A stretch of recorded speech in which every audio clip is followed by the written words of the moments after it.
a acabar. Ah, bueno, sí, ahí arrancamos, Fede. Bueno, listo, Gaby, todo tuyo. Bueno, ahí vamos.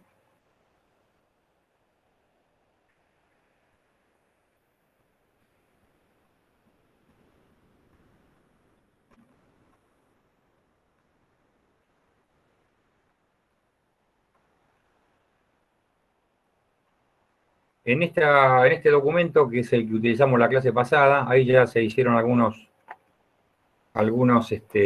correcciones que habían aparecido y otras que eran posteriores, porque no las habíamos llegado a ver, pero bueno, aprovechamos la corrección y las hicimos todas de una, o por lo menos las que fuimos encontrando. Nosotros habíamos comenzado la reunión anterior, digamos, el objetivo era el diseño de uniones a través de juntas atornilladas, de uniones desmontables, las que dimos en llamar uniones desmontables. Bueno, habíamos visto algunas, digamos, particularidades en cuanto a la carga inicial que se tenía que dar a la Junta para poder garantizar varias cosas. Una era el desarrollo o la generación de las fuerzas de fricción entre las piezas a unir, suficientemente importante como para neutralizar los esfuerzos de corte. Y la otra era, bueno, garantizar que la junta no se aflojase, ¿sí? Es decir, que la tuerca no se afloje. Esa era la razón. Son las dos principales razones del porqué de la famosa precarga, ¿sí? Las fuerzas de fricción entre las piezas a unir pueden ser 2 chapas, como está esquematizado en este ejemplo, pueden ser 3, pueden ser las que fuesen, distintos materiales, el mismo material, conjuntas, interpuestas o no. Eso daba, digamos, o generaba las distintas posibilidades, lo que dimos en llamar los diagramas de precarga, con el objetivo de obtener un diseño lo más racional posible, es decir, obtener el tornillo con la menor carga total sobre el bulón posible. Habían surgido algunas alternativas de diseño. Es decir, el bulón elástico era una de las,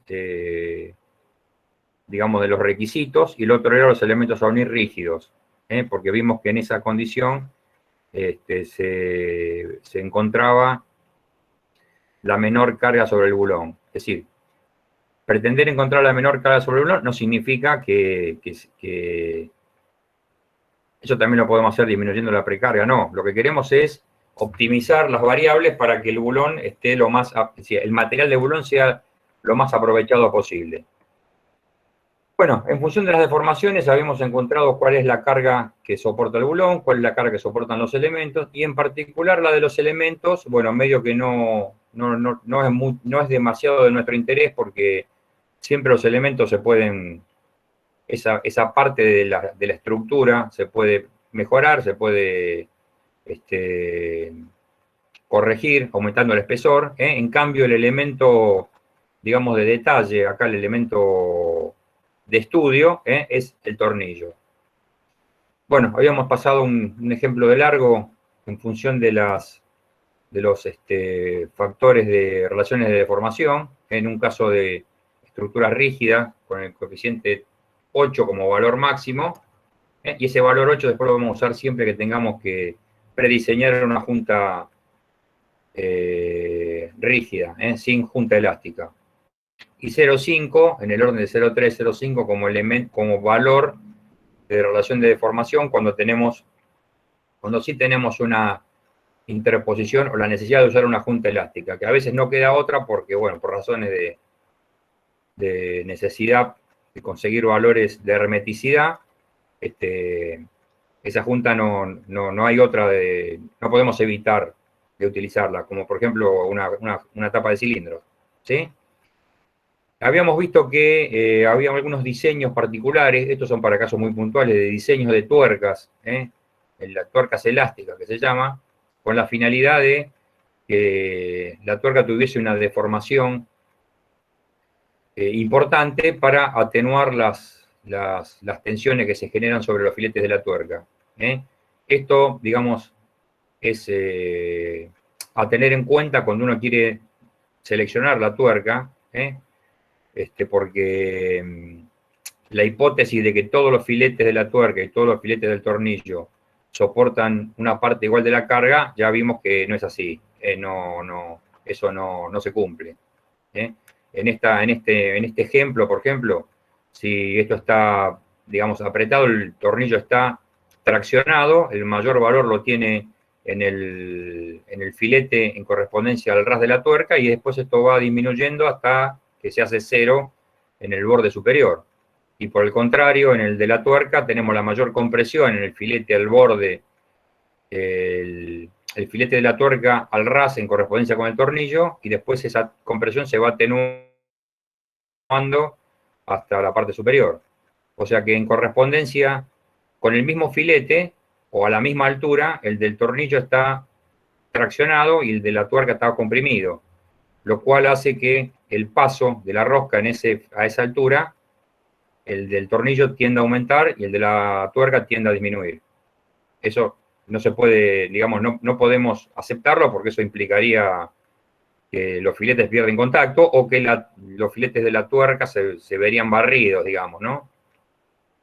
No, digamos, lo que surge como solución de ese análisis o como conclusión de ese análisis es que si esto fuese absolutamente rígido, hay un solo filete que soporta toda la carga, ya sea en el tornillo o en la tuerca, y el resto de los filetes no soportan nada. Como sabemos que eso tampoco es así 100%, porque los materiales son elásticos, y fundamentalmente cuando la tuerca es más blanda que el tornillo, y de hecho se selecciona de forma que sea así, hay en el filete de la tuerca, hay un área, digamos, una zona donde hay un pasaje parcial de la fluencia a la plasticidad, y ese ingreso en la deformación plástica hace que, bueno, la tensión máxima ahí se atenúe y haya una especie de repartición de cargas en más de un filete. Pero en 2, 3 filetes ahí eso se agota. El resto de los filetes no soportan carga. Por eso las tuercas, cuando las uniones son comprometidas y se apretan todas con un torque que está precalculado y se tiene que cumplir, y la tuerca está seleccionada, su material con el que corresponde, una vez que esto está apretado, bueno, ya esos filetes tuvieron una deformación plástica. Si bien yo lo puedo desarmar, es decir, volver la unión a la situación inicial, es decir, desenroscar la tuerca y volver toda a las condiciones iniciales, la tuerca no está como estaba al principio. Ya hay una deformación plástica en el fondo de los filetes que ya es inevitable. Entonces, si es una unión comprometida, bueno, lo que se debe hacer es, y más en el caso de una tuerca de este tipo, donde se busca aprovechar al mango el comportamiento del material, es reemplazar la tuerca original por otra, porque en realidad la original ya no es original, sino que ya tuvo una deformación plástica en el fondo en lo que sería el fondo, el pico de la cresta del filete. Y fundamentalmente siempre hablamos de la tuerca porque es el material más blando de los dos. ¿Sí? Bueno, eso, independientemente de que eso se haga o no, esto es lo que se debería hacer, ¿no? Siempre y cuando la naturaleza de la unión o la importancia de la unión justifique esa necesidad, ¿sí? Después habíamos visto un valor, digamos, de compromiso en cuanto al cálculo, que es el área o la zona afectada por los elementos. La rigidez del tornillo no hay ninguna duda que está en función al diámetro, a su diámetro, que es el área transversal de ese elemento, que es una barra, en definitiva. Ahora, la zona de influencia del elemento no está bien definida, no está bien delimitada como está en el tornillo. Entonces, los distintos estudios ofrecen varias alternativas o soluciones para determinar esa, entre las cuales había como en este caso, que este es el criterio que creo que está en el FAIRES, 2 conos invertidos a 45 grados, y donde se unen las bases, ese sería el diámetro de referencia, o un área anular, donde el diámetro exterior es 3 veces el diámetro nominal del tornillo. No hay una muy grande diferencia entre los dos criterios, pero este es mucho más simple de aplicar y es el que utilizamos nosotros, ¿sí? En realidad no hay gran diferencia entre los dos. Y no son las únicas dos formas en que los autores utilizan como para determinar esa área de influencia. En uniones atornilladas hay mucha dispersión de información, dispersión en cuanto a datos de materiales y en cuanto a criterios de cálculo. El que usamos nosotros es el que está quizá por ahí más habitualmente difundido en los libros de los textos de nuestra materia, y es quizá quien sigue un camino más clásico, ¿no? Porque, bueno, está todo relacionado en función a las relaciones de la rigidez, digamos, es más académico académico y racional, diría yo, el tratamiento del método de la evaluación de las cargas y el cálculo, como vamos a ver ahora. En realidad también es una estructura cuyo dimensionamiento en muchos libros lo tratan en forma bastante empírica. Bueno, no es el único elemento que está manejado con ese criterio, otro es el de resortes, pero el que damos nosotros es bastante racional dentro de todo. Bueno, después creo que lo llegamos a comentar, los materiales disponibles de los que, digamos, se aplican en las juntas elásticas, caucho, corcho, amianto, con blindaje de cuero, etcétera, etcétera, con el módulo de elasticidad, estos son valores dados por el fabricante. Que exista un módulo de elasticidad E no significa que esto cumpla con la ley de Hooke, ni mucho menos. A lo mejor la recta tensión de formación de esto no es una recta, es una banana. Pero bueno, este es un módulo promedio que sirve para calcular la interacción elástica entre juntas, elementos a unir y tornillos. Y acá el parámetro más importante es la presión de junta, que es la presión con la cual hay que apretarla para garantizar los efectos de hermeticidad. Esto que es más allá del cálculo del tornillo, porque la presión de la junta elástica, el tornillo por ahí medio que no le afecta demasiado, pero sí afecta a la unión en general, porque si yo no garantizo esto, digamos que no estaría cumpliendo la premisa por la cual la unión está pensada, ¿no? O sea que en el caso de que haya una junta elástica, bueno, tener en cuenta esto también es importante. El famoso parámetro que era la tensión de prueba es la característica mecánica, la unidad de comparación clásica en tornillos. Esto casi todos los autores tienen digamos, autores y fabricantes, ¿no? Ofrecen este parámetro como el parámetro de referencia. Generalmente, en función de como una fracción, como un porcentaje de la tensión de fluencia o de rotura. Acá hay que aclarar que en uniones atornilladas, sobre todo uniones comprometidas, donde los tornillos son de elementos de alta resistencia, con elementos de aleación, etcétera, etcétera, en muchos de estos, por ahí los que ya hicieron ensayo de materiales, esto ya lo vieron, o bueno, quizás en materiales metálicos lo hayan comentado, hay ciertos materiales que, aún siendo un acero, no tienen fluencia. ¿Por qué? Porque los elementos de aleación, bueno, modifican ese comportamiento y cuando uno hace el ensayo de tracción de ese material, ve que no tiene fluencia, tiene el dibujo, la gráfica del ensayo parece una pieza, una fundición, parece una pieza frágil. Pero en realidad es un acero, con un comportamiento más vale frágil, es decir, si ese acero no tiene fluencia, bueno, de dúctil no tiene nada, ¿sí? Pero no deja de ser un acero. Y en los tornillos de alta resistencia, el comportamiento de ese material, bueno, tiende a ser el de un material frágil, donde no hay fluencia. Por eso, esta tensión de prueba es digamos, el parámetro a tener en cuenta, ¿sí? Bueno, de acuerdo a cuál es habiendo ya hablado de la precarga, bueno, es hora de decir, bueno, ese valor de precarga, cómo condiciona el diseño o en qué forma condiciona el diseño del tornillo. Acá hay dos grandes caminos, es decir, si la unión está pensada para una estructura metálica o para digamos, la aplicación en una máquina. En diseño de estructura se tiende a utilizar la precarga en el orden de la tensión de fluencia, ¿sí? Y en el campo de las diseño de máquinas, está en el orden de, bueno, entre 70 y 80 y pico por ciento de la tensión de fluencia o 0,75-0,9 de la tensión de prueba.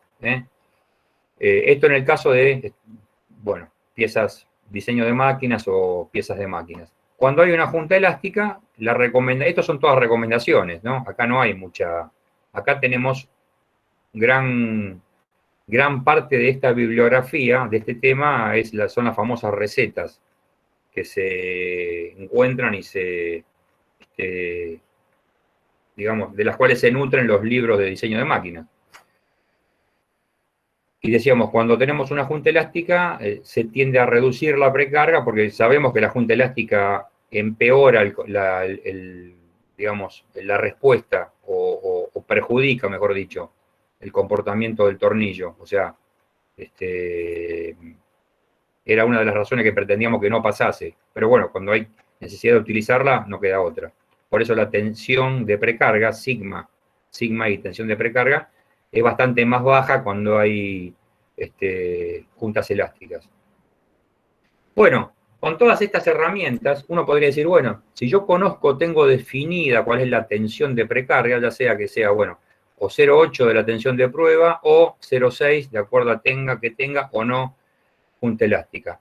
Con la tensión de precarga y el área media digamos, del bulón a seleccionar, yo podría calcular la fuerza F sub I, la fuerza de precarga, ¿sí? Pero dado que en una etapa de diseño, el área media del bulón no la conozco, porque justamente lo que quiero encontrar es el diámetro del bulón. Entonces, obviamente no lo conozco. ¿Cómo puedo resolver este encordio en el cual yo necesito un parámetro que en principio no tengo? Porque yo, teniendo definida la tensión de precarga, si conozco el área, calculo la fuerza, la F sub I, pero no tengo el área. Bueno, eso lo podemos ver cómo resolver esto en este diagrama de precarga, ¿sí? Donde tenemos, como siempre, la recta de proporcionalidad del bulón y la recta de proporcionalidad de los elementos, ¿sí?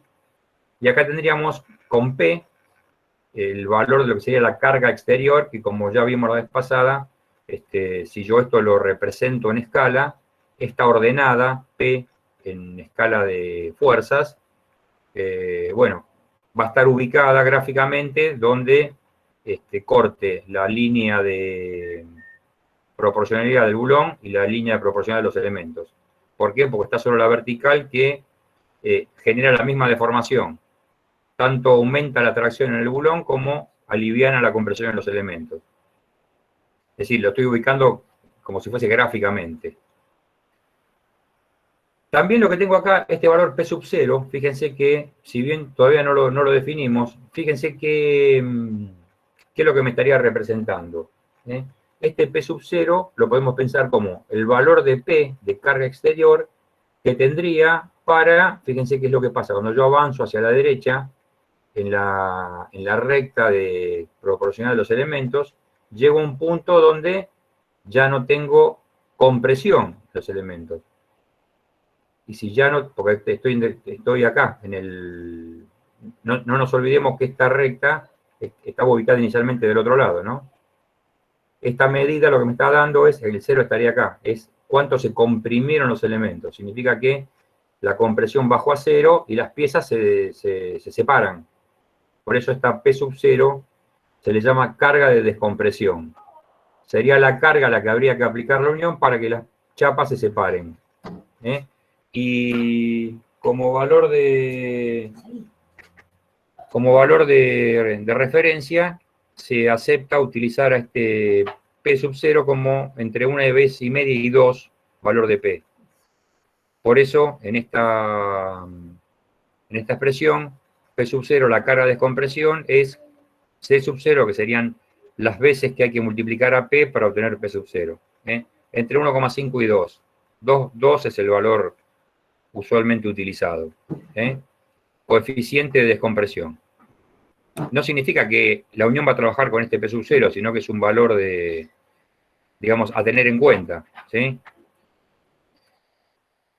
Si yo sé cuál sería la carga a la que tendría que aplicar para descomprimir las chapas, podría suponer o podría intuir o definir cuál podría ser la precarga para una carga exterior dada, que es en lo que se basa este método. Fíjense que en este diagrama de precarga yo puedo definir cuánto es o qué tan proporcional es F sub I, precarga, a P sub 0, carga de descompresión, esto es un triángulo, como el alargamiento del bulón sobre la suma de estas dos. En realidad, delta B más delta E no está representando nada, porque en realidad esto es una tracción del bulón y esto es una compresión de las chapas. Físicamente, ¿qué es? Nada. Pero digamos, por más que físicamente no represente nada, en cuanto al comportamiento de la unión, bueno, no deja de ser una propiedad geométrica de este diagrama de precarga. ¿Sí? Y como phi era la relación de rigideces, delta del bulón sobre delta de los elementos, bueno, lo reemplazo acá en este cociente. ¿Sí? Bueno, de acá despejo F sub I, que es nuestro valor a determinar, la precarga, en función de P sub 0. Bueno, acá voy operando en función de phi, que es la relación de rigideces, delta B sobre delta E, y llego a que la precarga es phi sobre 1 más phi por C sub 0 por P. Esta agrupación de constantes, C sub 0 por phi sobre 1 más phi, fíjense, esto es el valor 2, entre 1,5 y 2, que habíamos adoptado anteriormente. Y phi es el valor que ya conocemos, dijimos, puede ir hasta 8 en juntas rígidas o entre 0,3 y 0,5 elásticas. Entonces juntamos todo esto y le llamamos C sub I, factor de precarga. Porque en realidad, fíjense cómo queda esto. F sub I precarga igual a factor de precarga por P. P es la carga exterior dato. ¿Está bien? Entonces, teniendo el dato de la carga exterior y conociendo C sub I, ¿que de quién depende? El factor de descompresión, que es un dato o un valor a adoptar, y la relación de deformaciones, que también son valores a adoptar. Entonces, este valor lo puedo predefinir antes, de forma tal que puedo, obteniendo F sub I, encontrar el área media del bulón, un área inicial, como el cociente entre porque sigma es fuerza sobre área, el cociente entre la carga y la tensión. ¿Sí? Bueno, este método así simple nos da un diámetro inicial, un área inicial del bulón, voy a la tabla y busco el diámetro nominal por encima y en correspondencia con esta área, ¿no? Es decir, el diámetro que surge de esta área. El inmediato superior a ese valor como valor normalizado. No olvidemos que todo esto está regido por normas. Esto no es que uno va a fabricar este tornillo, no. Va a comprar o va a utilizar uno de mercado, estandarizado. Salvo que por alguna razón uno tenga que fabricar la rosca en forma puntual. ¿Sí? No es lo más usual que se puede dar, pero no es lo más, lo más común que se pueda dar. Bueno, acá hay una serie de reemplazos en cuanto a estos valores, que son todos valores recomendados y que dependen de la rigidez del bulón, elementos a unir, relación de descompresión, etcétera, etcétera. Acá hay este factor de precarga que estaba definido acá, y dado el C sub 0, que es el de descompresión, hay otro que se puede también definir como el factor de rigidez. En definitiva, bueno, hay toda una serie de definiciones en cuanto a estas constantes, pero las que son digamos, de uso del proyectista, las que el proyectista tiene que tener presente a la hora de hacer este prediseño es cuánto vale phi, la relación de rigideces, de acuerdo, estos son valores límites, no significa que vale ni 8 ni 0,3, no. En este orden, los mayores son siempre para juntas rígidas, los más chicos son para juntas elásticas, ¿sí? Y la otra es C sub 0. Yo con eso calculo todo, ¿sí? Bueno, es decir que de esto surge un diámetro. Ya tengo un primer diseño, primer valor de selección del tornillo. Ahora bien, eso requiere hacer la verificación de rigor, ¿sí? ¿Entre quién? Bueno, entre la carga exterior PF máxima, FB máxima sobre el tornillo, o FB en este caso, porque la carga estos son, digamos, consideraciones estáticas, ¿no? Estas cargas son todas constantes. Y el otro es, obviamente, el par que surge del momento de apriete, en la cupla de apriete. Esto cuando vimos tornillo de movimiento, vimos que había una cupla necesaria para hacer subir una carga. Y fíjense que esta formulita que está acá, momento torsor de apriete, es C por FI por diámetro. Nosotros habíamos calculado el momento para hacer subir una carga como C, que era un valor que incluía un montón de características geométricas del filete, ángulos, etcétera, etcétera, y la condición de que esté lubricado o no. Y el diámetro nominal, ¿sí? Y el otro valor era la resistencia a vencer. Acá no hay elemento a hacer subir o resistencia a vencer, sino que la fuerza a aplicar es la precarga. O sea que esto surge de la mecánica del tornillo, que es la que vimos cuando vimos la primera parte de tornillos de movimiento y de transmisión de fuerza. Es decir, acá hay un momento de apriete que va a generar un momento torsor, y ese momento torsor implica una tensión tangencial que también tiene que ser absorbida por el tornillo. O sea que estoy en un caso de tracción con torsión, o sea, tracción y torsión combinadas, ¿sí? Para lo cual, bueno, tendré que aplicar alguna teoría de rotura conocida para verificar que ese tornillo, cuyo diámetro yo preseleccioné con las relaciones de deformaciones y la relación de precarga inicial, bueno, satisfaga el estado combinado de tensiones real a la que está sometido. De este momento de apriete, ¿sí? Este momento de apriete se consume, digamos, o sirve para vencer varias cosas, las cuales son: una es el rozamiento entre filetes de tornillo y tuerca. Otra es, como dado que el tornillo se alarga, se tracciona, bueno, ahí hay una energía de formación que está puesta en juego, y una parte se consume en alargar el tornillo. Y una parte se consume en vencer la resistencia por rozamiento de la cabeza del tornillo y la parte donde está aplicada. Es decir, sería... bueno, vamos a buscar un dibujo un poco más... Acá, por ejemplo. Si yo aplico un par torsor acá en la cabeza del tornillo para apretar esto, tengo que vencer varias cosas. Primero es la resistencia entre filetes del tornillo o la pieza roscada que oficia de tuerca, o la tuerca. Depende cómo esté diseñada esta unión. Esa es una.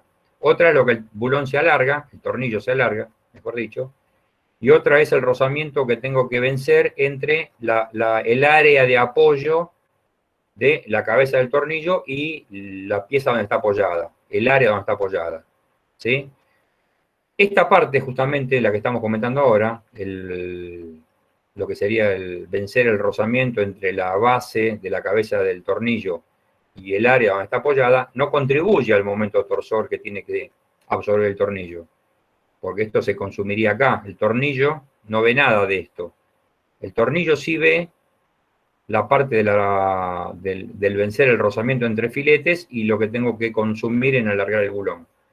Por eso, del momento torsor total aplicado, hay una parte que contribuye a aumentar, contribuye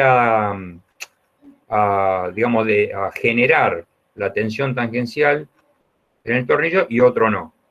El que está digamos, consumido en vencer el rozamiento entre la cabeza del tornillo y donde está apoyado, ese no lo ve el tornillo. O sea que hay un 50% que no interviene y un 50% que sí.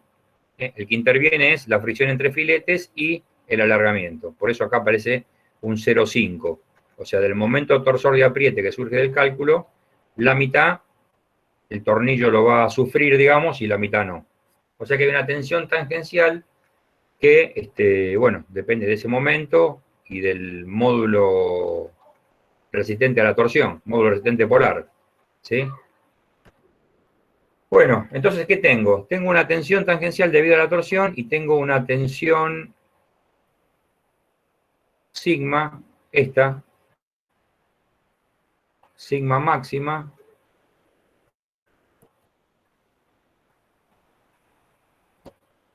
que surgiría, bueno, de combinar la precarga, acá. No, es FB la que interviene acá. Bueno, acá está en el ejemplo.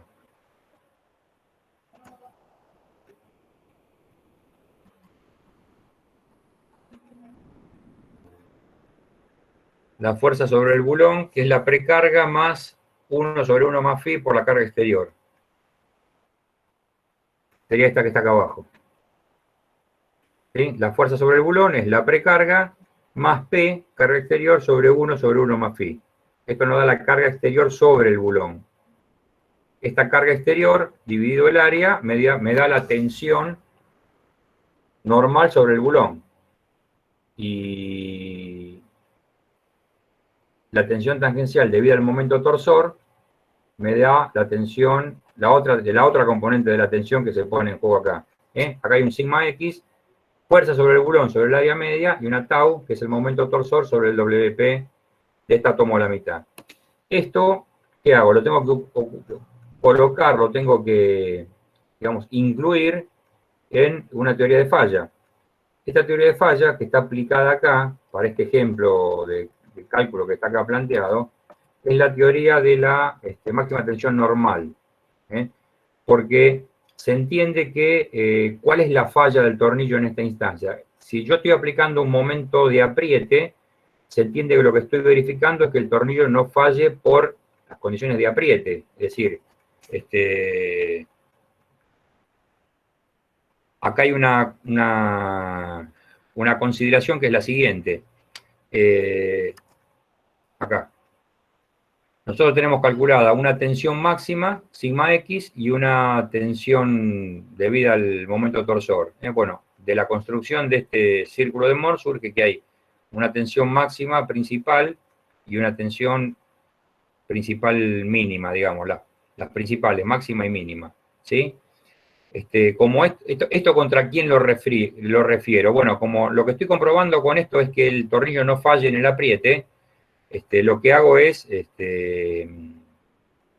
verificarlo contra la rotura, ¿sí? Por eso, en este caso, ustedes van a ver que hay un valor de tensión de referencia, que es la rotura, y un coeficiente de seguridad bastante importante. Acá lo que se está tratando de comprobar es que no falle durante el apriete. Se entiende que si el tornillo no falla en el apriete, o sea, no falla al aplicarle la cupla de apriete, el tornillo ya no debería fallar, ¿sí? Si no falla en esa condición, que es digamos, crítica, no debería fallar. Y otra cuestión que se acepta es que cuando se empiezan a, digamos, las piezas a unir, empiezan a comprimirse elásticamente las crestas de las rugosidades, se acepta que el efecto de la torsión desaparece. Con, digamos, un tiempo razonable, el efecto de la torsión desaparece. ¿En qué sentido? No es que la unión se vaya a aflojar, sino que lo que pasa es que por efecto del achatamiento de las crestas de las rugosidades, el, el par de apriete es como que deja de ser aplicado. Inicialmente fue aplicado porque uno logró la precarga con ese par de apriete, es decir, esa carga se consiguió. Ahora, como los elementos a unir no son rígidos, ¿sí? El achatamiento de las crestas de la rugosidad de las piezas a unir, se acepta que ese efecto de achatamiento, se acepta que el resultado de eso es aliviar la unión de forma tal de hacer desaparecer ese momento torsor. Motivo por el cual esa tensión principal decrece y acá en el, bueno, acá habría que tener un segundo círculo que no está dibujado acá. Sería un segundo círculo donde la tensión principal es la sigma X, no la sigma 1. ¿Sí? Bueno, esta es otra consideración que se acepta, el relajamiento de la unión cuando cesa la aplicación de la tensión de la cupla de apriete. Esto en caras estáticas, y como cuando un tornillo falla, digamos, la rotura es propia digamos, la forma en la cual falla es similar a la de un material frágil, por efecto de que los tornillos de alta resistencia se acepta que no tienen fluencia, es decir, no se aceptan, sino que de hecho no tienen fluencia. Bueno, la teoría de rotura aplicada es la que estaría en correspondencia con un material frágil, aunque de hecho el acero no lo es, ¿sí? Pero bueno, tiene este comportamiento en el cual se acepta esta condición. Por eso ustedes verán este coeficiente de seguridad 3, que es bastante alto. Bueno, en realidad lo que estamos comparando acá es la rotura, por eso este valor es bastante alto, ¿sí? Todo esto en el campo estático, es decir, la carga exterior no cambia, no varía. ¿Qué pasa cuando la solicitación es variable?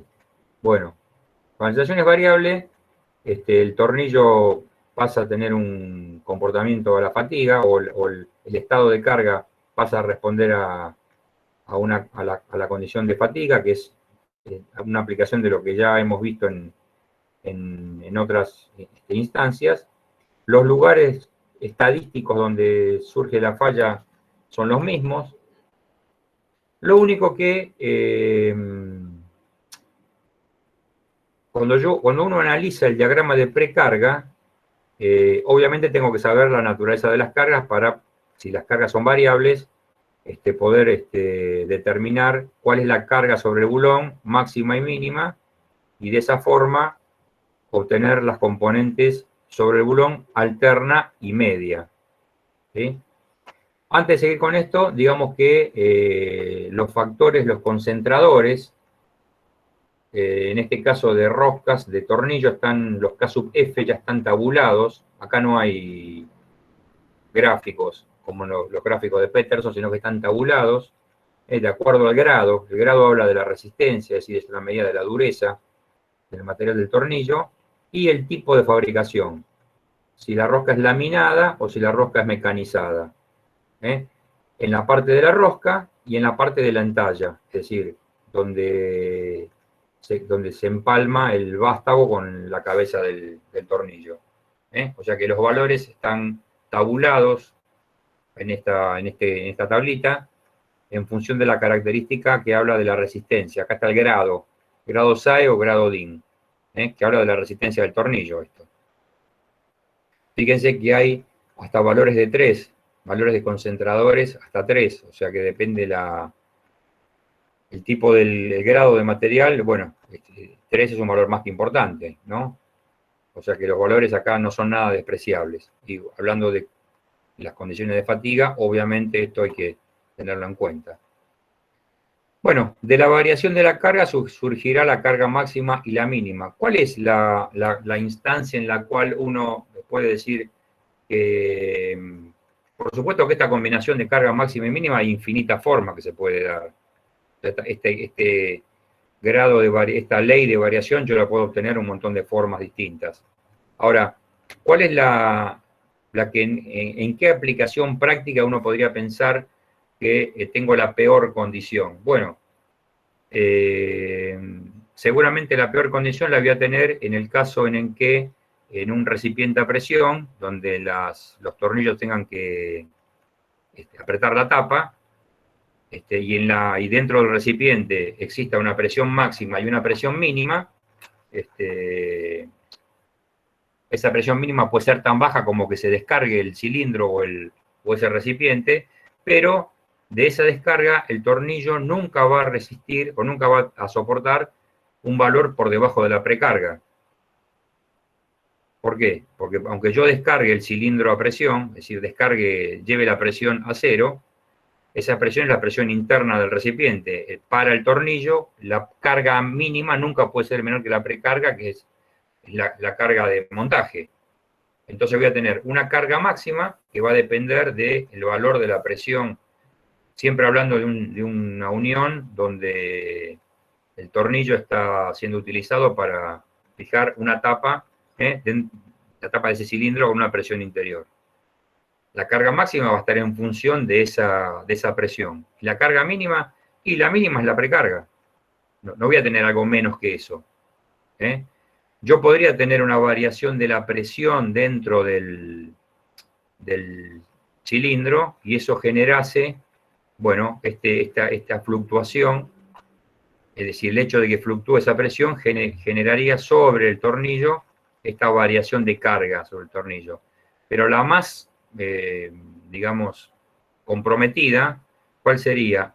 Y aquella en la que este B mínimo, o sea, FB mínimo, la carga mínima sobre el bulón sea la precarga. Es decir, el cilindro tiene carga, o sea, tiene presión y se descarga.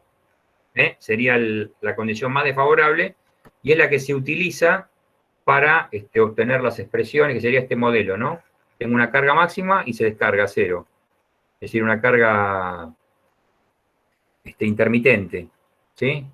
Bueno, este esquema es el que se aplica en el análisis de las cargas variables sobre un tornillo, por ser la más digamos, la peor de las posibles.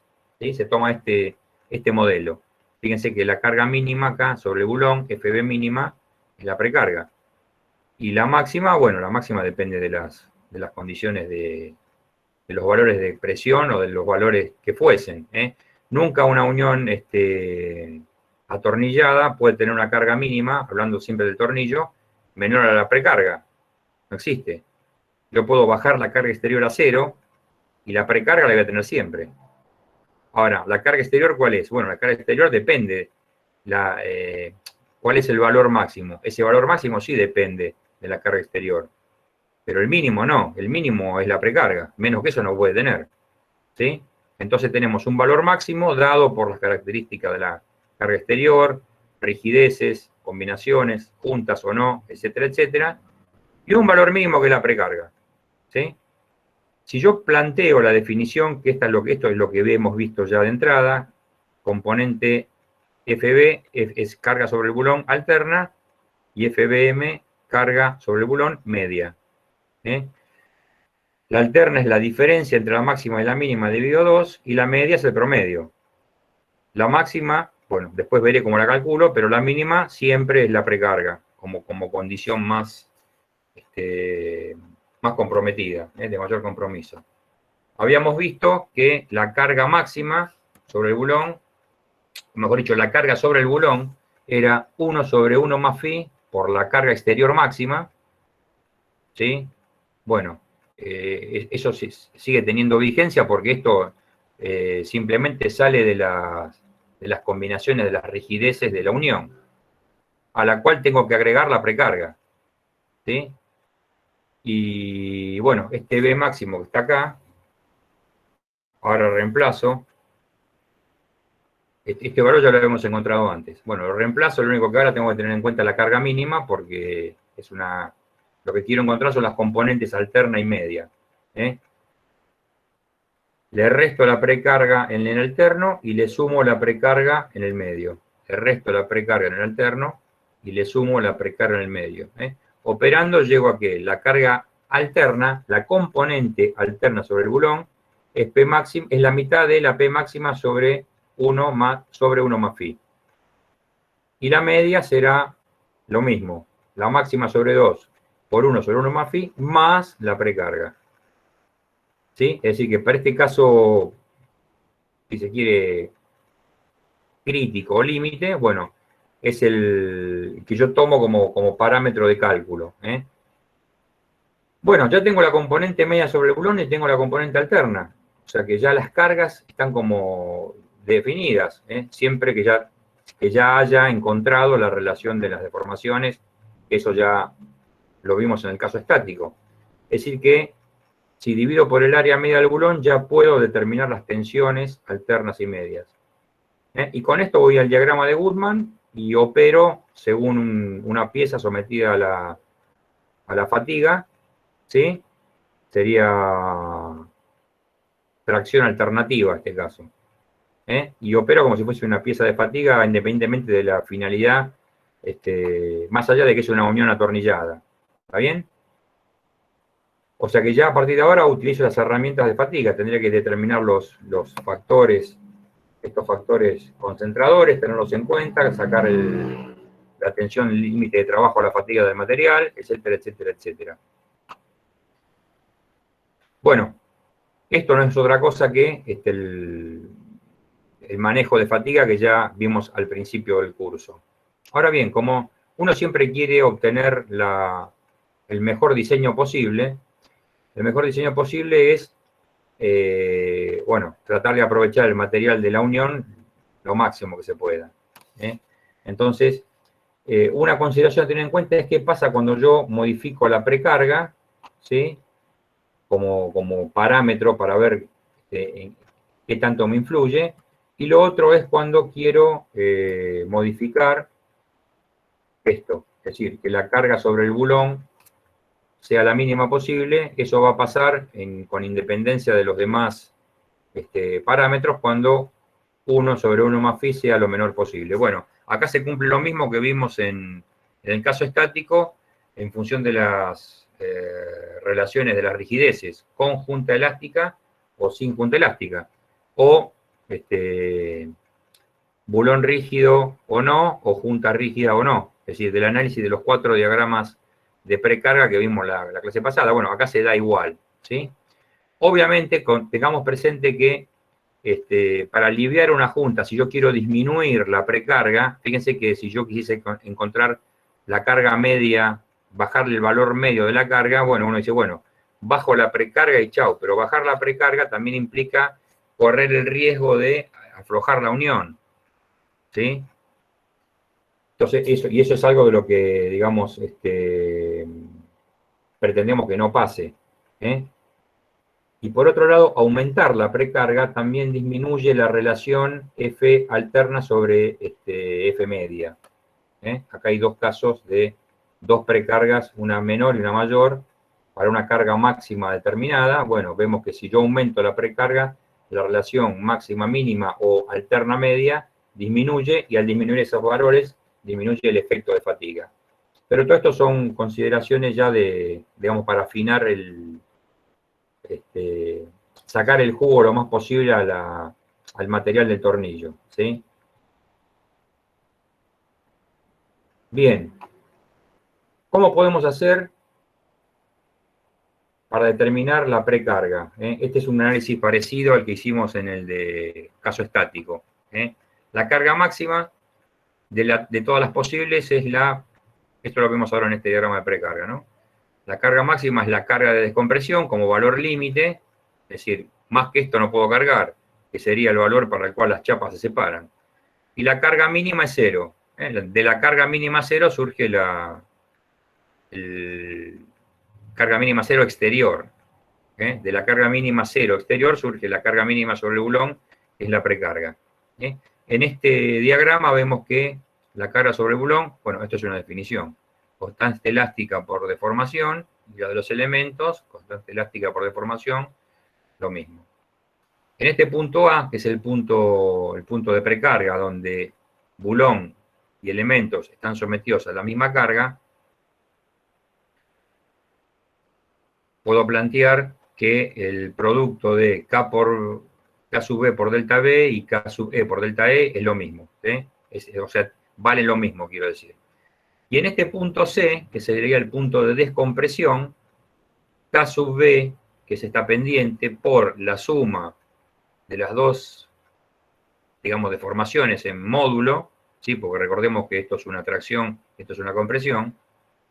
Bueno, sacando factor común K sub B, me queda, paréntesis, 1 sobre delta E sobre delta B, que es 1 sobre phi. Acá yo puedo despejar la carga de descompresión en función de este producto de K sub B por delta B, que sabemos que es eso, K sub B por delta B es precarga, por 1 sobre 1 más phi. Es decir que, despejando de ahí la precarga, puedo plantear que es función de la fuerza de descompresión, que la podemos estimar, como dijimos ya en su momento en las cargas estáticas, por esta relación de deformaciones. Acá, para garantizar que este valor, que esta precarga tenga un valor, digamos, no diría razonable, sino que garantizar el valor obtenido, se acepta que esta precarga sea mayor a todo a lo que sería la derecha de la igualdad. Obviamente no vamos a calcularlo con la carga de descompresión, porque la unión nunca va a trabajar en la carga de descompresión. ¿Cuál va a ser el máximo valor de carga? Y la P máxima exterior, la que sea. Entonces, en lugar de carga de descompresión, mi carga de diseño máxima, ¿cuál es? Y la carga máxima exterior, la que sea. Y de acá despejo, ¿sí? Porque en definitiva, esta P máxima está también en esta recta. No sé cuánto vale, puede ser este valor.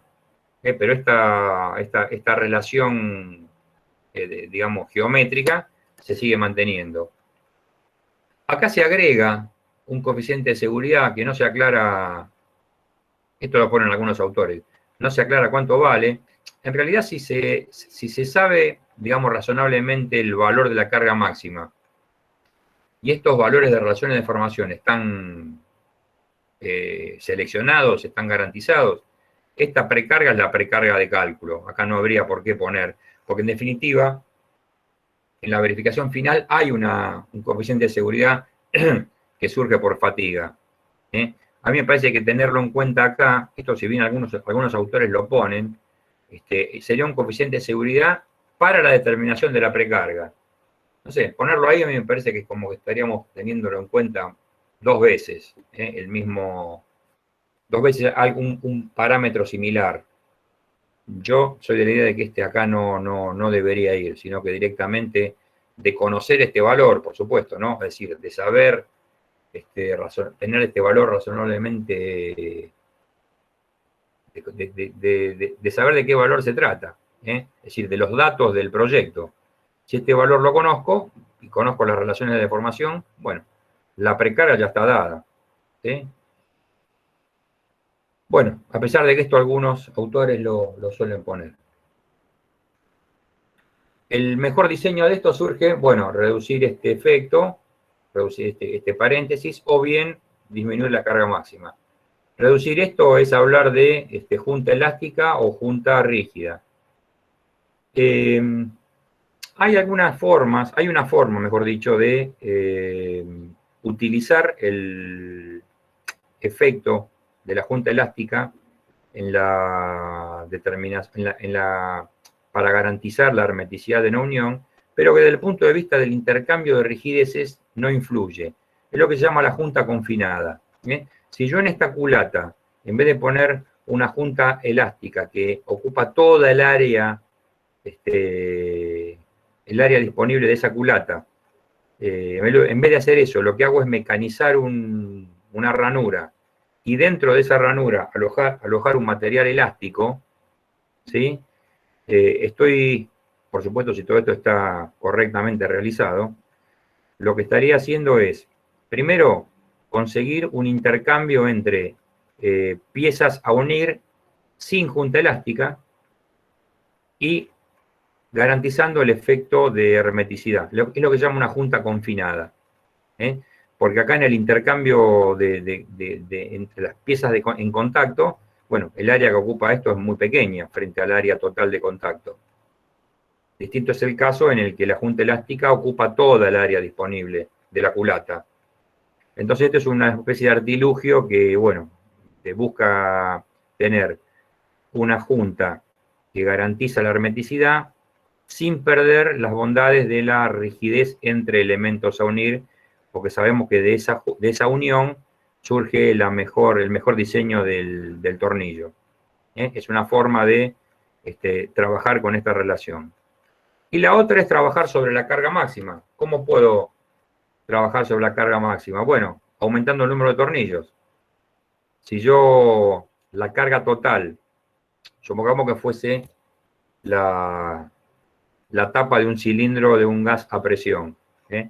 Si yo multiplico la presión interior por el área libre de la tapa, tengo una fuerza. Esa fuerza la divido por la cantidad de tornillos y me da la fuerza sobre tornillo. Cuanto más tornillos pongo, menor será la carga sobre el tornillo. Es decir, es una forma de disminuir la carga máxima. Ahora bien, la cantidad de tornillos que yo pongo digamos, en esa tapa, por supuesto que también tiene un límite. ¿Por qué? Porque no puedo poner los tornillos tan juntos de forma tal que, si están muy juntos, ¿qué pasa? Y hay tantos agujeros próximos que se debilita el material de la tapa, y por otro lado, si están muy próximos, no hay lugar para meter la llave y apretarlo. O sea que estaría mejorando el diseño por un lado y imposibilitándolo por otro.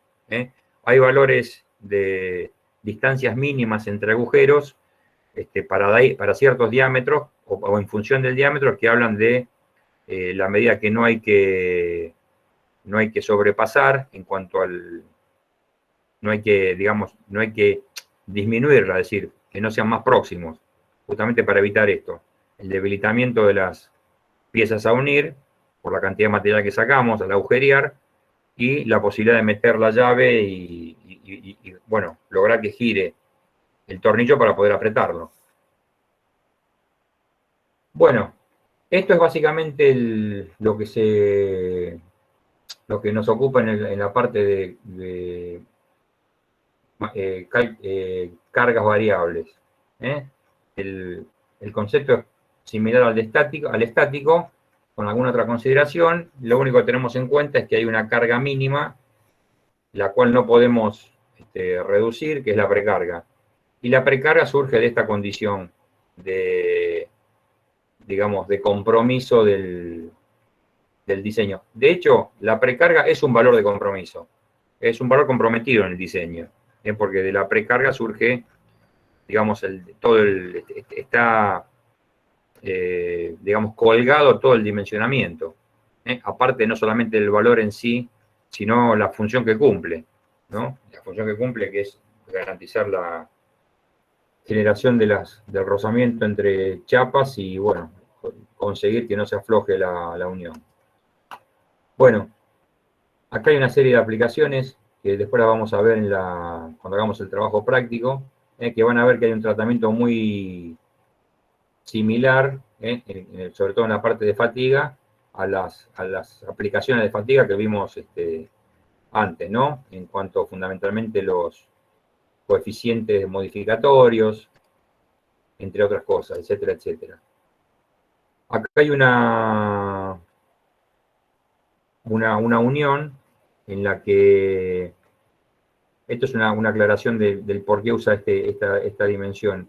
Esta es una tapa que está unida a la culata a través de la rosca, de un roscado sobre la culata, no hay tuerca acá.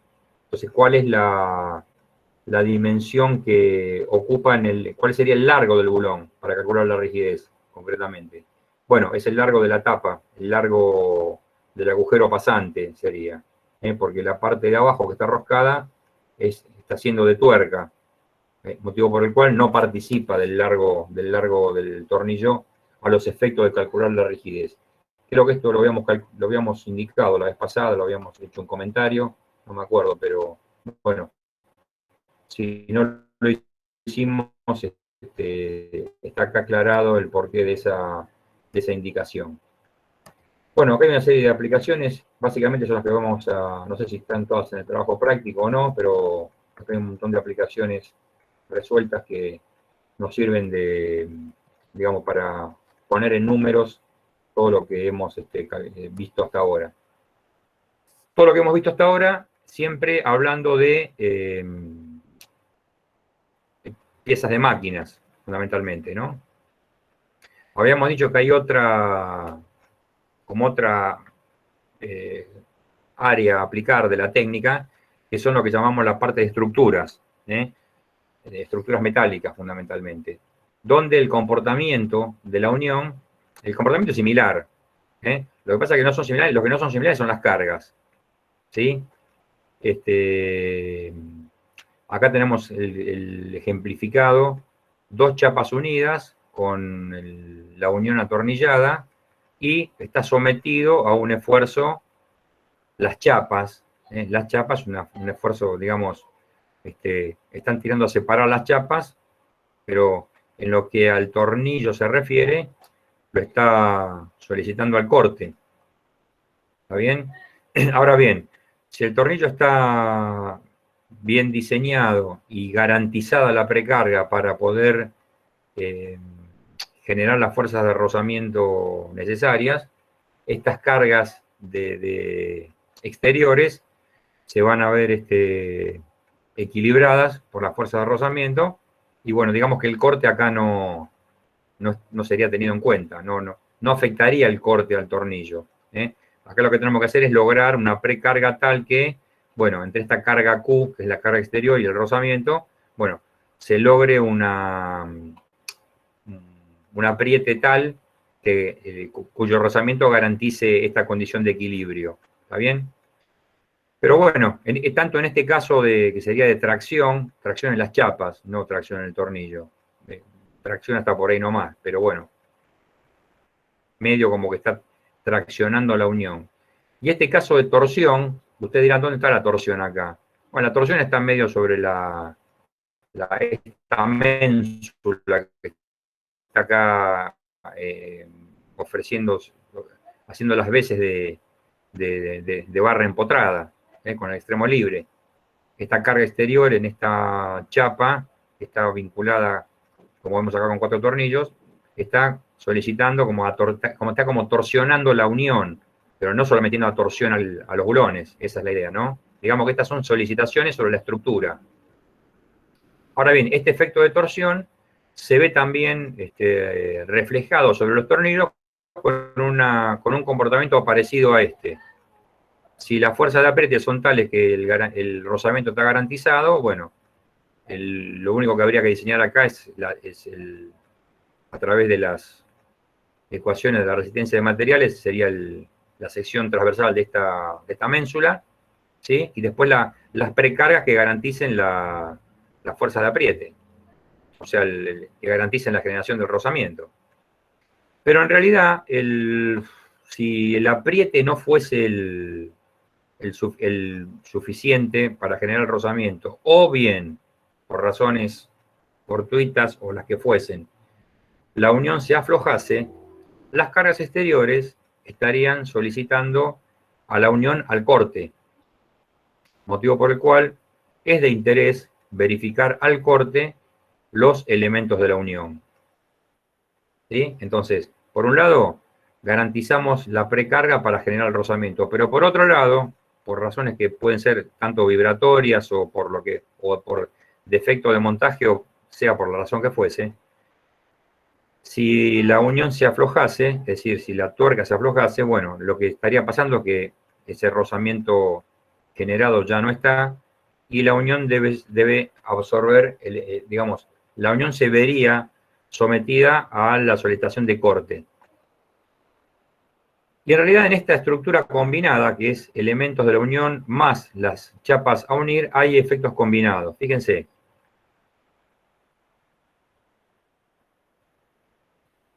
Acá decimos, ¿en qué forma puede fallar la unión? La unión es todo, es las chapas a unir y el tornillo, todo conforman lo que llamamos la unión.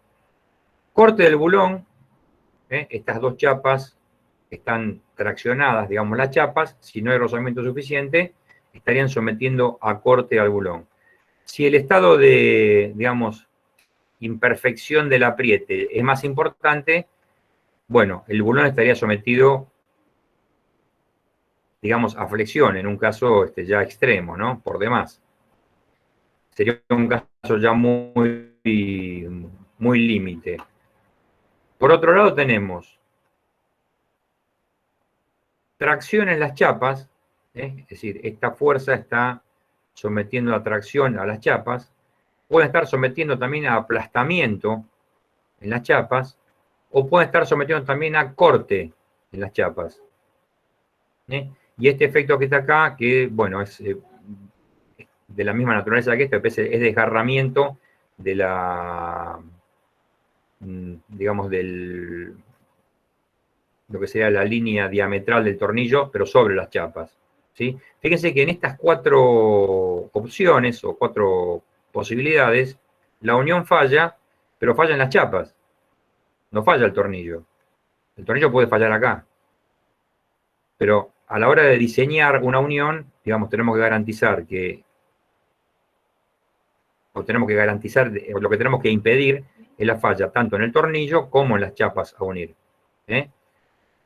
Entonces tenemos por corte, bueno, la tensión tangencial al corte promedio es la carga dividida el área diametral. Por supuesto que esto está de patas con la ley de Jurafsky, ¿no? Pero digamos que esto está precargado, o sea que el modelo de Jurafsky habla de una pieza que está descargada lateralmente. Esto no está ni descargado lateralmente ni axialmente, porque está sometido a tracción y por otro lado puede estar metido a presión con ajuste dentro del agujero entre las chapas. Y por otro lado, cuando esto esté cargado, bueno, hay una carga lateral que el modelo de Jurafsky no tiene en cuenta. Así que esto como tensión promedio, digamos que cumple a los efectos prácticos. El caso de la flexión, bueno, es un caso ya extremo, digamos, impedir que esto falle por flexión sería admitir que esto puede aflojarse en forma tal que el tornillo se doblase, bueno, sería ya algo límite. No me parece que sea un criterio de verificación. Sí, el de corte, obviamente, y el de falla en las chapas. No me parece no me parece que forme parte de un criterio. Si se puede dar, bueno, en un caso fortuito se podría dar, pero no me parece que forme parte de un cálculo racional esta condición. Sería una condición un tanto accidental. Bueno, después tenemos la tracción en las chapas, es decir, la carga dividido el área resistente, que es la sección transversal de las dos chapas, descontando el diámetro del agujero. El aplastamiento, acá tenemos que esto referirlo a una tensión de aplastamiento, que es una tensión que no es la de fluencia, sino que es una tensión de compresión, pero ya con un comportamiento, digamos, absolutamente plástico, ¿no? Porque que esto falle por aplastamiento estamos lejos de la condición de fluencia, muy por encima de la condición de fluencia. Bueno, ¿cuál es el área? La carga siempre es el F, ¿y cuál es el área? El área es el área transversal lateral, sería el área lateral del bulón, el largo por el diámetro por T, que sería el espesor. Y el otro es el de corte en las chapas, acá habría dos áreas de corte, que es este largo, el largo la distancia que va del baricentro del bulón al borde de la chapa, por 2, ¿sí? Por el espesor. 2 veces la distancia al borde por el espesor. Esto en cuanto a, bueno, estructuras de este grado de simplificación, lo que sería chapas traccionadas. También están las que vimos como torsionadas, en un sentido, digamos, no muy académico, torsión en la unión, donde esta ménsula está fijada a un bastidor con una cierta cantidad de tornillos. Esa cantidad de tornillos tiene una cierta distribución, que como en este caso hay 5, 4 sobre los vértices de un rectángulo y una en el baricentro. Estas podrían ser en un cuadrado, podría haber 3 solos, podría haber 4 solos y no el del medio, ¿sí?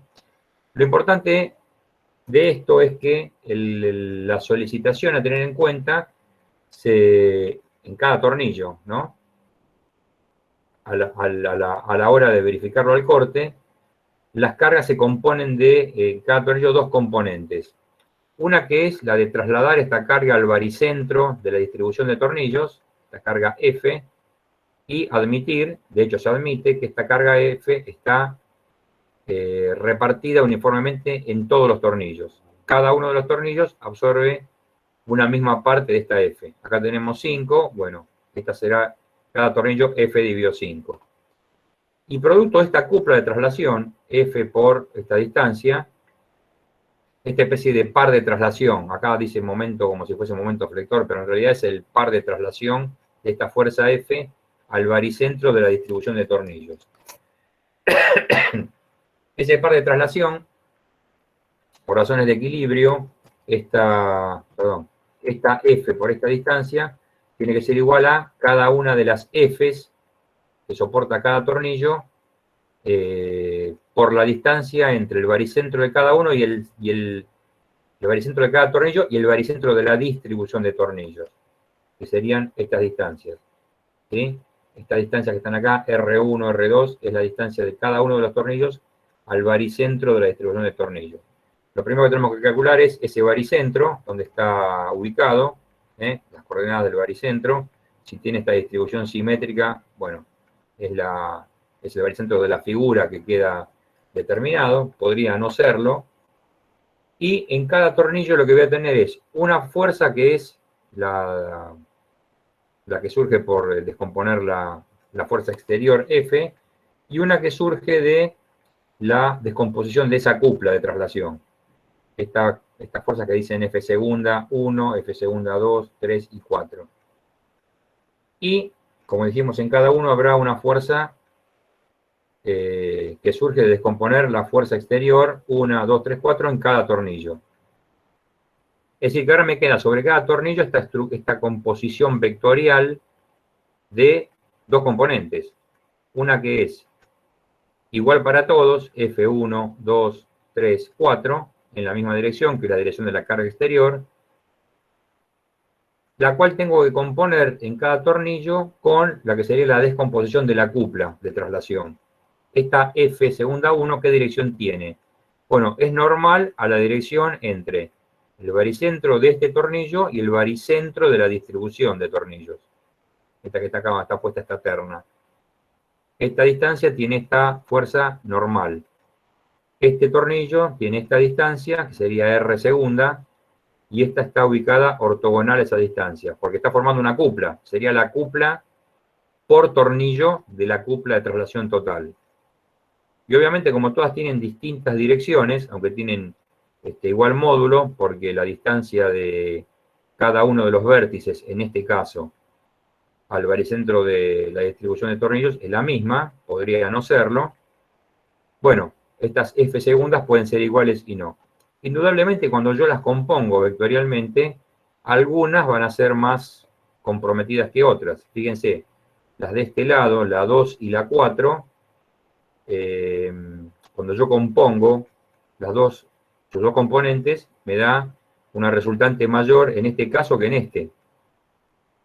porque acá la F segunda y la F' tienen, cuando yo proyecto sobre el eje vertical, se oponen, acá están en el mismo sentido.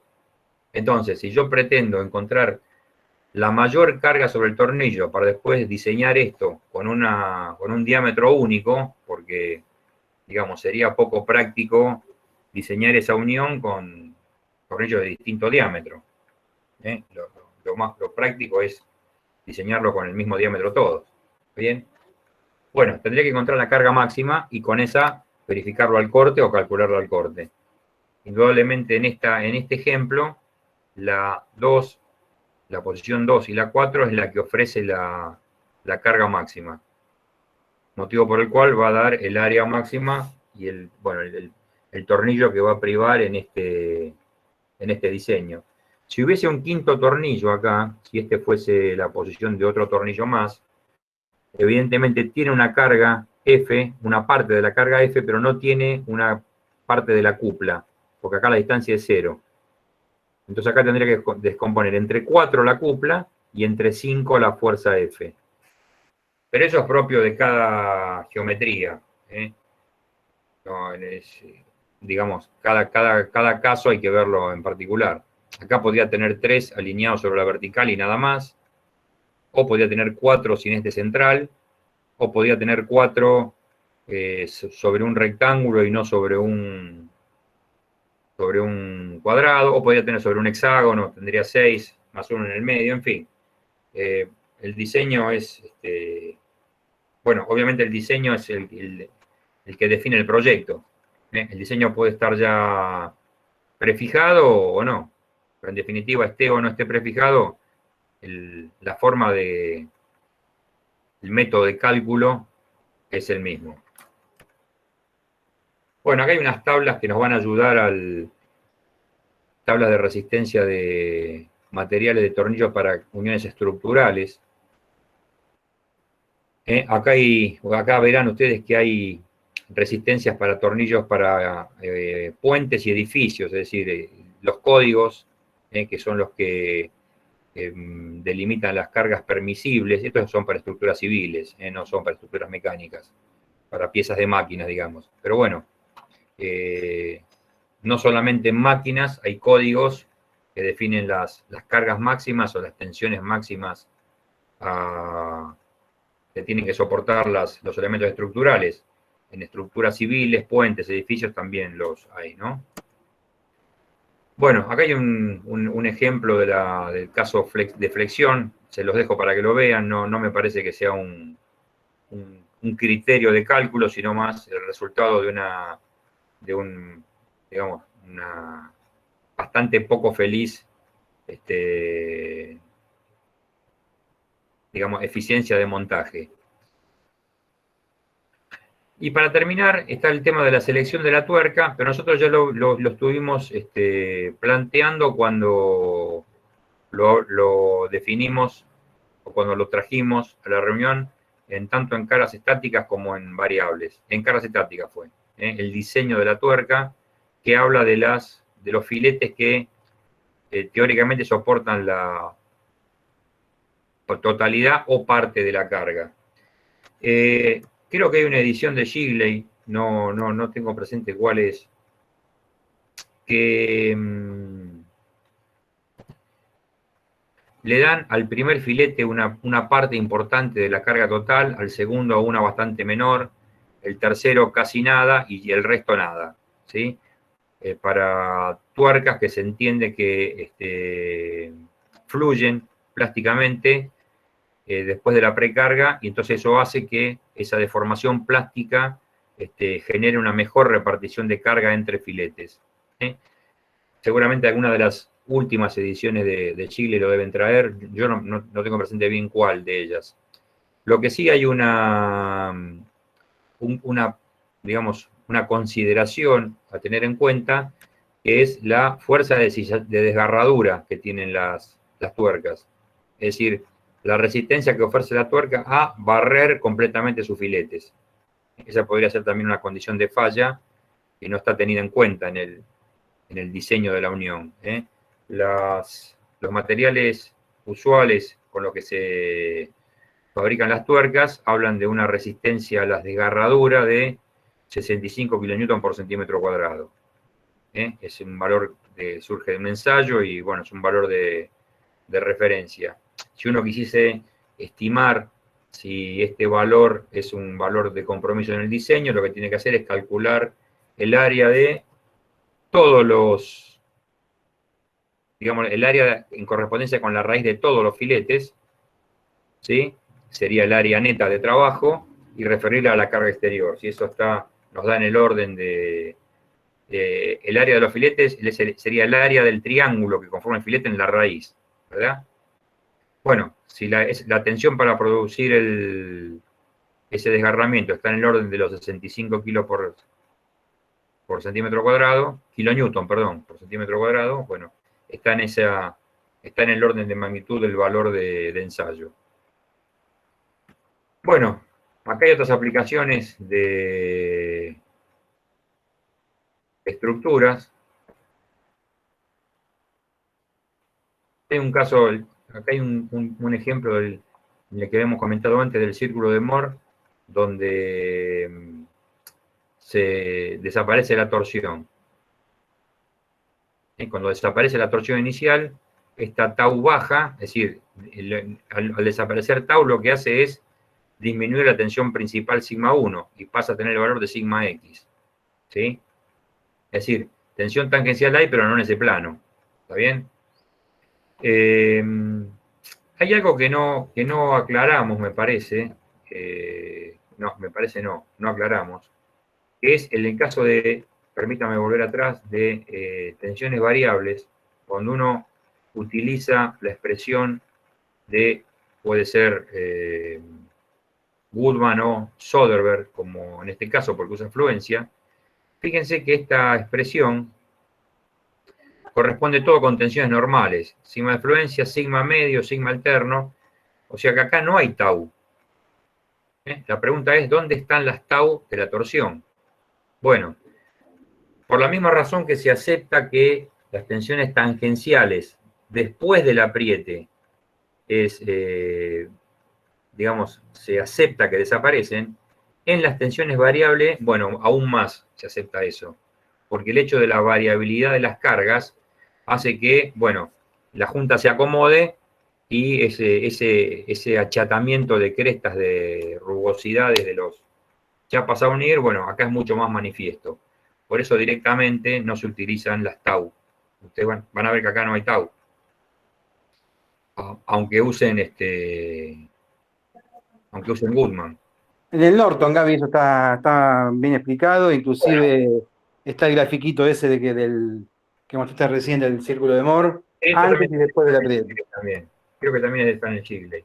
Pero bueno, la razón por la cual se desprecia la torsión es porque se entiende que es decir, la torsión tiene una importancia fundamental en el apriete. Si durante el apriete la pieza no falla, el tornillo no falla, se entiende que ya no va a fallar. Y entonces, bueno, por efecto de este reacomodamiento, pierde el valor decrece el valor del momento torsor y por lo tanto se puede aceptar que la tensión principal es la tensión de tracción, directamente, sigma x. Bueno, ¿qué hora es? Las 9, estamos bien. Esto es lo que, digamos, estaría contemplando la parte de uniones atornilladas más tornillos de movimiento que vimos al principio de la clase pasada. Bueno, nos restaría ver la clase que viene otro tipo de unión, que es una unión ya no desmontable, sino unión fija, que son las uniones soldadas. Y bueno, y la otra seguramente, o no sé cuánto tiempo nos llevará, nos va a llevar un par de horas seguro. Y la otra, haríamos la parte práctica de uniones, la cual tiene también una primera parte de tornillo de movimiento que, bueno, está metida media como de prepo, ¿no? Porque en realidad tornillo de movimiento lo vimos por la familiaridad que tiene la mecánica del tornillo a la hora de calcular el par de apriete o el par de necesario para generar una determinada carga. Y creo que ahí termina ya, estamos en el fin del cuatrimestre. Creo que esa sería la tercera clase de hoy, creo que es sería la semana del 25 de julio, que es la semana donde terminan, donde el calendario dice, el nuevo calendario dice que terminan las clases. Y ahí ya terminaríamos. El segundo cuatrimestre, si todo esto sigue como ahora, empezaríamos con resortes, que algunos años donde las clases no son a distancia como ahora, lo llegamos a dar en el primer cuatrimestre, pero este año no. Por bueno, aparte en el segundo cuatrimestre creo que tenemos clases suficientes para dar todo con el detalle necesario. Y después hay después de resortes hay un tiempo bastante prolongado en el cual vamos a ver engranajes. Prácticamente 2 meses lo vamos a ocupar viendo todo el tema de engranajes, que bueno, tiene un montón de tipos, variantes, formas, etcétera, etcétera. ¿Sí? Sí. Entonces tenemos el 15, que sería el martes que viene, vemos soldadura, y el 22 daríamos práctico. Bueno, yo igual el último vamos a ir hablando. Yo estoy, en esta semana voy a estar en fecha de nacimiento de mi nena, así que vamos a ver cómo lo vemos. Pero el práctico, yo si bien se los voy a pasar por correo, ¿no? Son ejercicios muy simples, que son inclusive de los apuntes viejos y de los libros, tanto el Norton como el Jiggly. Digamos, con el apunte inclusive que ahí Gaby estuvo mostrando, digamos, alcanzaría tranquilamente, digamos, lo que yo, por ejemplo, el ejercicio que explicaste recién de la ménsula, prácticamente yo lo estoy dando.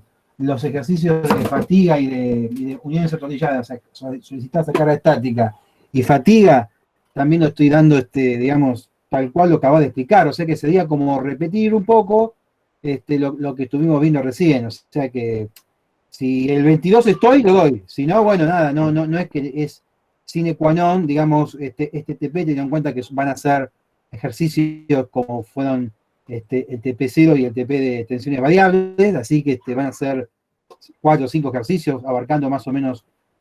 Digamos que no. Claro, no hace falta, digamos, tener una clase dando, digamos, como venimos haciendo habitualmente.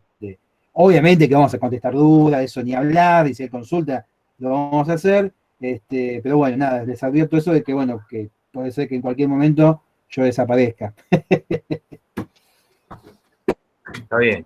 Escúchame, te pregunto, ¿de tornillo de movimiento hay problemas?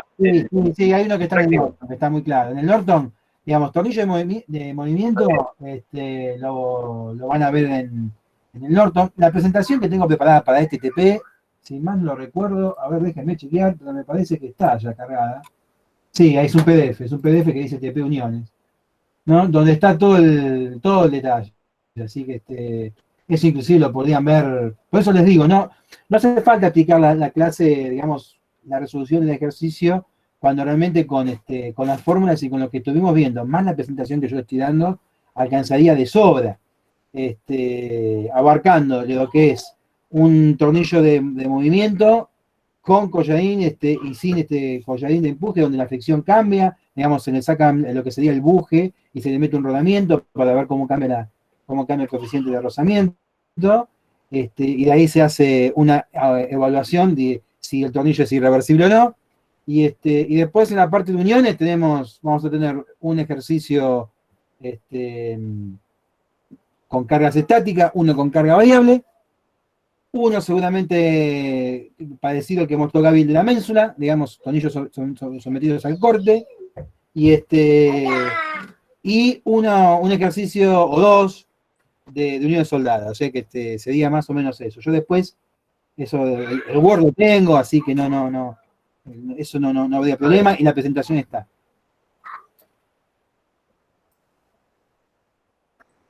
Bueno, perfecto. Entonces, en principio, la clase que viene vamos a dar la uniones soldadas. Y bueno, y la siguiente el TP, o ya adelantáselo y para, digamos, cumplimentar lo que sería la clase TP, aunque no sea con el grado de detalle de lo que hemos visto porque, bueno, es bastante, digamos, de aplicación de lo que Claro, estuvimos claro. dando. El documento que usamos hoy, yo después te lo paso por mail Ahí, para Pablo. agregar. Sí, porque está el viejo. Si hay otro de tornillo, dalo de baja y subimos este. Perfecto, perfecto, no hay problema. Después te lo paso por mail. Bueno, perfecto. Leo, ¿te puedo hacer una consulta de una corrección de un... Bueno, y esto es todo. Hay un montón de preguntas acá. Che, ¿qué pasó? Ah, no, estuvieron contestando. A ver, espera. En el chat, bueno, yo justo no, se me cerró en su momento la sesión.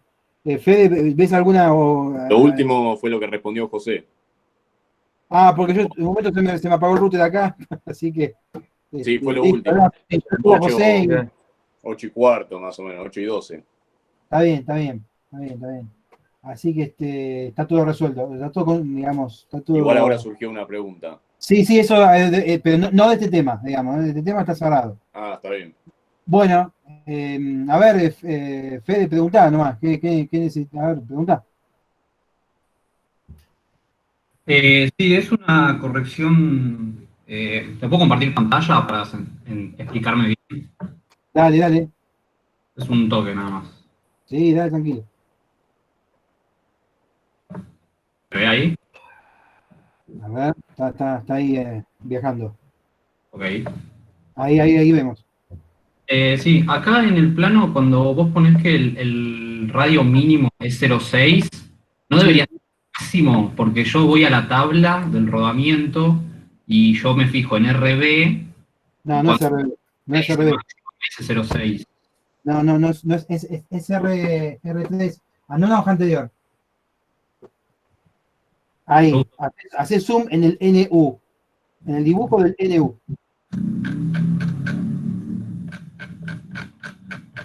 Sí. Ahí le tira R3 y R4. Fíjate ahí en el valor de R3 y R4. Eso sería, o sea, esos varían para un mismo rodamiento con la misma pista, todas las dimensiones iguales. Exacto. Ahora andate a la hoja siguiente y fíjate el valor de R3 y R4 mínimo. R3 y R4 mínimo, dice ahí, ¿ves? Estos de acá. Claro. Pasa que el montaje nuestro no es como estás viendo ahí arriba que tiene manguito, coso, digamos. Eso, ponele, vos querés montarlo con manguito, perfecto, guíate por lo que me mostraste recién. Ahora, cuando vos al rodamiento los apoyás sobre la sección 4, creo que es la que está ahí entre el engranaje y el rodamiento, mostrá tu plano de vuelta.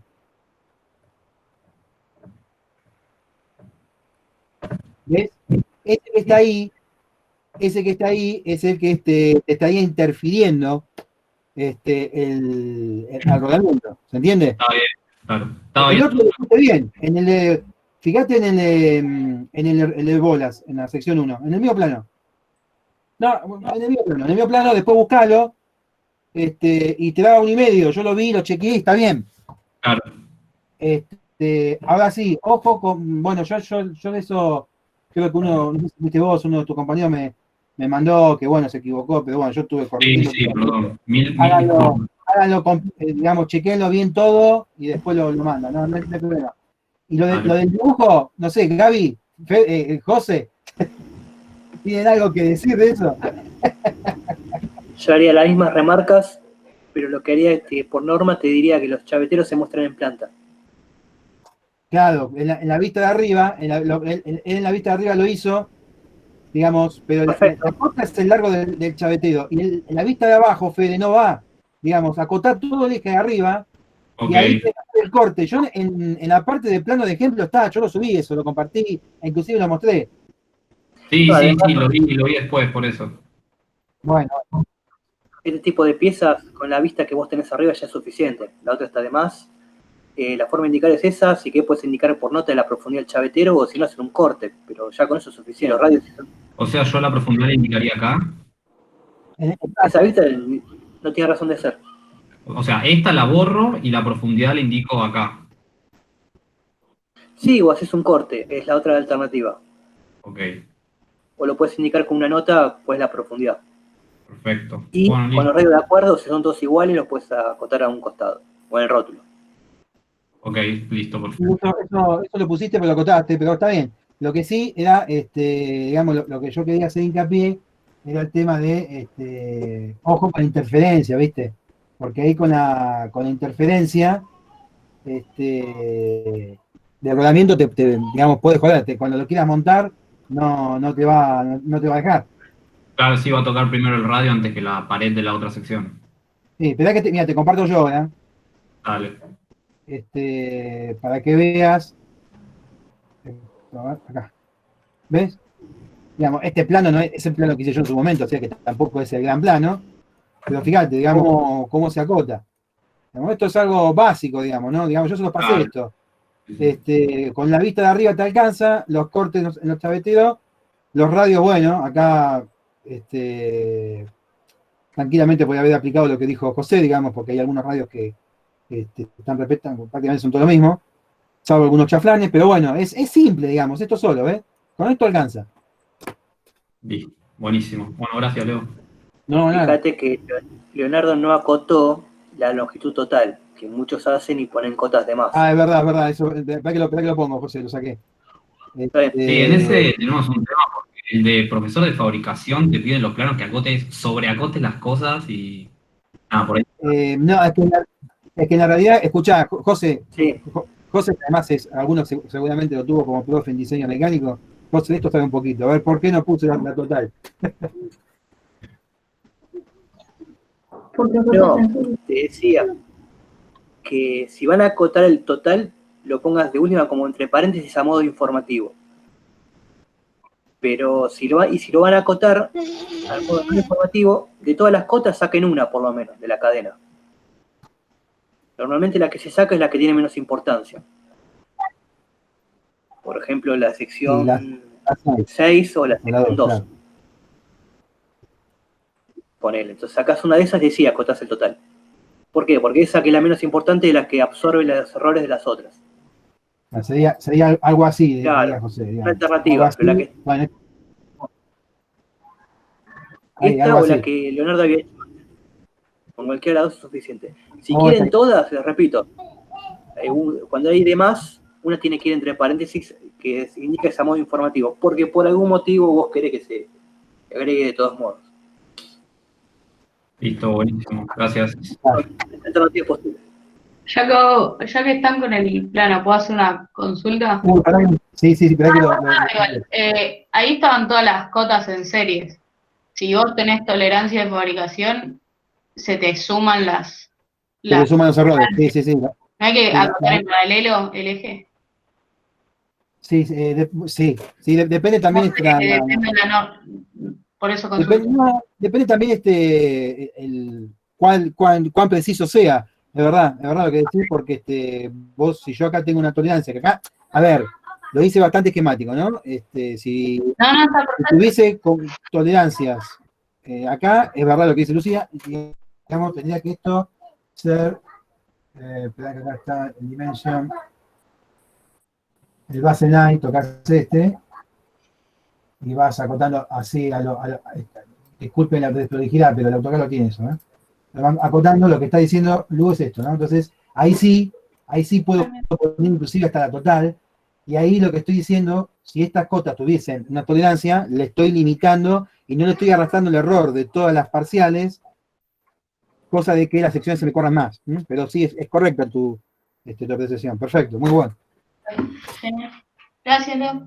Bueno, no, nada, chicos, ¿alguna otra consulta? Sí, yo tengo una consulta. A ver.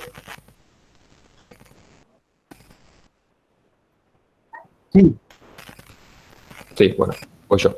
Me quedé con el tema de cuando hablaban del momento en que arranca el motor que tiene un torque 3 veces mayor, ¿no?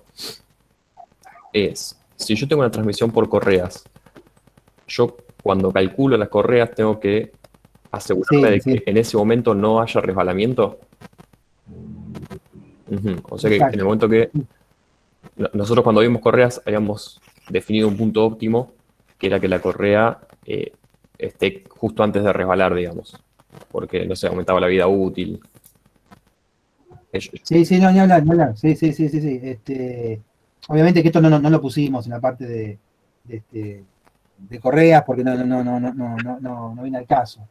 Pero bueno, teniendo en cuenta también que es algo muy puntual, yo no he visto cálculos de este tipo, pero podría tranquilamente resbalar esas 2 o 3 revoluciones que hace y no le influye lo que es no le va a influir. Siempre y cuando no tenga muchas paradas y digamos que es un servicio bastante continuo, porque si tiene bastantes paradas y arranques, bueno, ahí sí te diría que lo consideres una correa que ese triplo de potencia, ¿no? Claro. Entonces, digamos, no habría problema si resbala e incluso me puede llegar a amortiguar el efecto del hangar. Porque el eje no va a recibir la totalidad. Claro, tal cual. En este caso, bueno, lo hicimos, digamos, a propósito como para que se entienda y para ver la aplicación práctica de esto. Pero sí, es correcto lo que decís. Está bien. Bueno, gracias. Pensar que son cargas dinámicas que actúan durante un tiempo muy corto. Claro, sí. Yo le quería mostrar, yo creo que se lo mostré esto en el, a ver, pero me vamos a presentar de vuelta.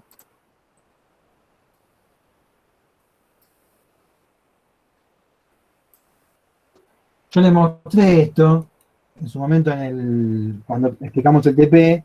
Estos son el catálogo de web que está ahí en el drive, ¿no? Y fíjense, esto está midiendo lo que es par nominal contra par pico de arranque, ¿no? Y depende del motor y depende de la potencia del motor, pueden ir de 1,4, 2, 2,25, 1,9 hasta 3. Para el caso del TP elegimos 3 porque, bueno, nada, fue un número redondo y también es algo habitual en motores grandes, ¿no? Fíjense, cómo se llama el tema del rango de potencias, ¿no? Así que es algo que real y que sucede. Obviamente que, sí, si lo teníamos que haber hecho completo, tendríamos que haber arrancado del TP de correas, pero bueno, no era el caso, Así que bueno, ¿alguna consulta más, chicos? Yo tenía una duda con respecto al plano, en lo que estabas mostrando recién. Nosotros tenemos la posibilidad de poner bujes, digamos, para la retención de los elementos y de poner los Seger en las secciones que no están comprometidas por el chavetero o cosas así. Estuve viendo ahí en el plano, puede ser que en la sección 2 tenías el Seger y claro, ahí está.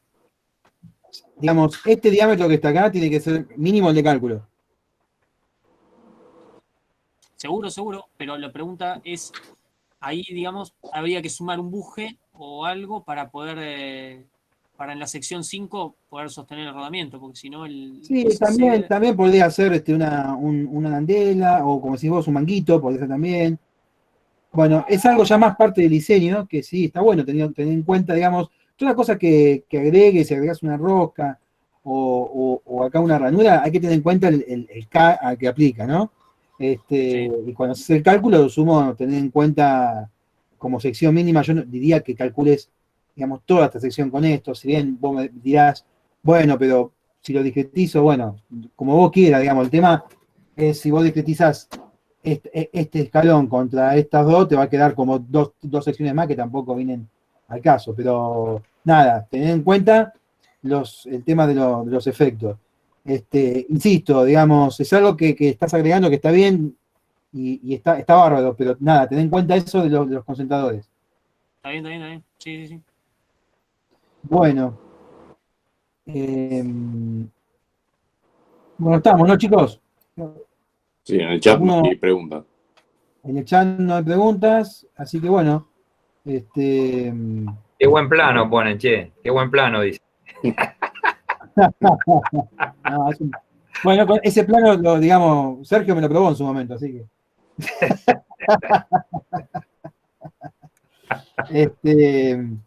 Así que bueno, estimados, si no hay más consultas, nos vemos el martes que viene. Y bueno, hablamos por los canales habituales.